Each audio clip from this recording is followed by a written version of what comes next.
The fourth Sonic movie is releasing in just under a year as of this video. They're currently filming, and of course the hype from the little bits we get to learn of this movie is exciting, like the reveal of Kristen Bell as Amy, and the confirmation of Shadow returning with Keanu Reeves reprising the role, and Jim Carrey is coming back as Eggman. Of course, some new faces like Nick Offerman and Matt Berry. Are you kidding me? I'm definitely looking forward to seeing the movie. I'd imagine we'll get our first trailer by November or December time. Why do I think that, you may ask? That's gonna be a video for another day. What I want to focus on in this video is the one thing that's been hit and for the most part missed in the first three movies and even the Knuckles show. Of course, there are a lot of aspects that are hit and miss in this movie franchise to many Sonic fans and filmgoers, but that's more down to preferences of how one would want to do things differently. That's not what I'm here to talk about. I want to go over something that isn't as talked about as much in the movies, at least not on the same board as when it's in the games, that being the music. The soundtracks we've had for all the movies and the Knuckles show have been one of the more lackluster parts of this franchise. It falls under the generic score you would expect probably in any other kids movie that no one is going to think about unless they really make it stand out. The best examples of amazing score in kids movies go to Shrek, Toy Story, The Lion King, Wild Robot, Transformers 1, The Prince of Egypt, Monsters Inc., Finding Nemo, The Incredibles, Inside Out, Zootopia, Moana, Beauty and the Beast, Aladdin, The Little Mermaid, How to Train Your Dragon, Kung Fu Panda. Say what you want about it, but I'd argue Despicable Me has an iconic score as well. Of course, all the examples I shared are animated films, whereas Sonic is a live-action CGI hybrid. A good example I'd say for one in a similar vein as Sonic is the Paddington movies, and a recent live-action kids movie I've seen, The Magic Faraway Tree.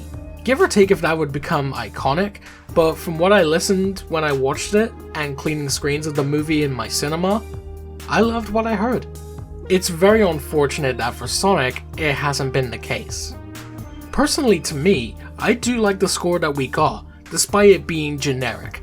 I used it sometimes to help picture out some scenes in my movie Kofi's Quest Rise of a Hero.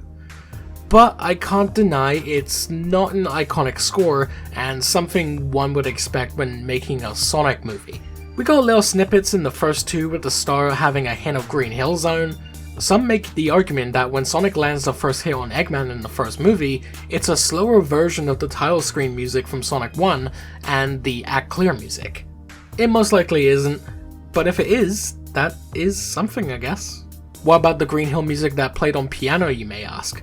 No, that wasn't for the movie. That came from Joe Basti, who would play some of the game tracks on piano on a talk show he was part of. I know it's something, but it's not in the same vein here. Sonic Movie 2 only had the Green Hill bit from the start, and Tom's ringtone was the original Green Hill theme from the Sonic 1 game. There was also a brief bit with the drowning music from the games, but otherwise, it was just the same generic score, and the scariest thing one can include in their movie, licensed songs. It wasn't until Sonic Movie 3 when we got a bit more stuff, even if it wasn't a lot. We get Live and Learn as the main piece used, and some people point out that Shadow's theme throughout the movie is an alternate version of Live and Learn. Probably not the case, but who knows. Then there's the brief bit of the Act Clear music when Sonic wins a race against Tails and Knuckles.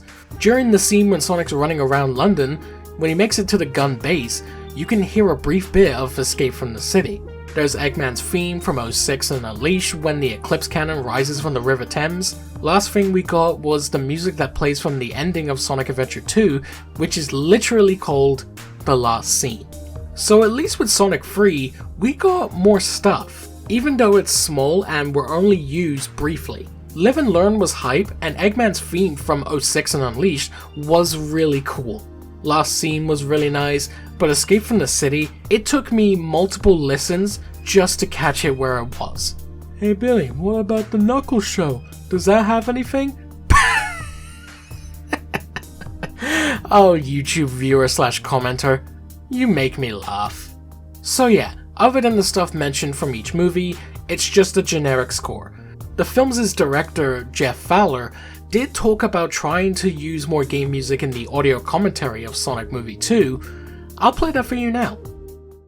Believe me when I say we were tempted to try to do the music would be, it's just, just in terms of the movie moment, it just didn't quite work. We just kind of kept the orchestral, the drama, but we definitely had the conversation, and we're always looking for those little opportunities to. I can understand this statement as a filmmaker, but that point has been proven to be false. There's various videos on YouTube of people implementing music from the games into certain scenes. Some work, some don't. But it proves that Jeff may have not looked into it with the right people.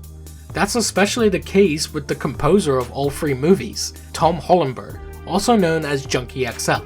He's known for various works more in action movies. He collaborated with Hans Zimmer on Batman v Superman and The Amazing Spider-Man 2. Again, say what you want about those movies, but the scores, in my opinion, were fantastic.